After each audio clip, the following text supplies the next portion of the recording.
hotel restaurant অথবা ৰাজহুৱা স্থানত নহব গো মাংস বিক্ৰী অথবা পৰিবেশন ঘোষণা কৰিলে অসমৰ মুখ্যমন্ত্ৰী হিমন্ত বিশ্ব শৰ্মাই অসমত এতিয়াৰ পৰা কোনো হোটেল ৰেষ্টুৰেণ্ট বিয়া বাৰু অথবা কোনো ৰাজহুৱা স্থানত নহব গো মাংস বিক্ৰী অথবা পৰিবেশন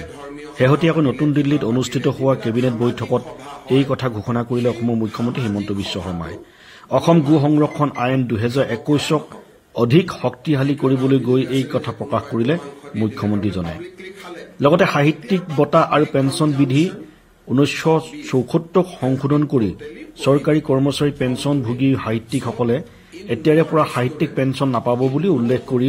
ইয়াৰ পৰিৱৰ্তে প্ৰশংসা পত্ৰ আৰু এককালীন 50,000 টকাহে পাব বুলি ঘোষণা কৰে ইয়াৰ বাবে বয়সৰ নিম্নতম সীমা 60 বছৰ বুলি উল্লেখ কৰে মুখ্যমন্ত্ৰীজনে লগতে লোকপ্ৰিয় গোপীনাথ বৰদলৈ আন্তঃৰাষ্ট্ৰীয় বিমানবন্দৰে প্ৰতিটো বৰ্ষত 13 নিযুতৰো অধিক যাত্ৰী পৰিচালনাৰ ক্ষমতাৰ অৰ্থে সংহত টাৰ্মিনেলতো ভিআইপি জংচনৰ পৰা অধিক যাত্ৰী পৰিচালনাৰ ক্ষমতা হেতু আন্তঃগাঁথনি উন্নীতৰ বাবে পূৰ্বৰ 358 কোটি টকাৰ পৰা বৃদ্ধি কৰি 474.20 কোটি টকা অনুমোদন দিয়াৰ কথা প্ৰকাশ কৰে এই কেবিনেট বৈঠকে সংস্কৃত শিক্ষাক পুনৰ উজ্জীৱিতকৰণ আৰু মীন বিভাগত সহকাৰী মীন উন্নয়ন বিষয়াৰ বাবে বিকাশৰ পথ মুকলি কৰে বঙাইগাঁৱৰ পৰা আমাৰ ষ্টাফ ৰিপৰ্টাৰ প্ৰফুল্ল কুমাৰ দাসৰ ৰিপৰ্ট আজি আমাৰ কেবিনেটত এটা সিদ্ধান্ত হ'ল যে অসমৰ কোনো হোটেল আৰু ৰেষ্টুৰেণ্টত গো মাংস পৰিবেশন কৰা নহব আৰু বিভিন্ন ধৰণৰ যি সামাজিক ফাংচন হয়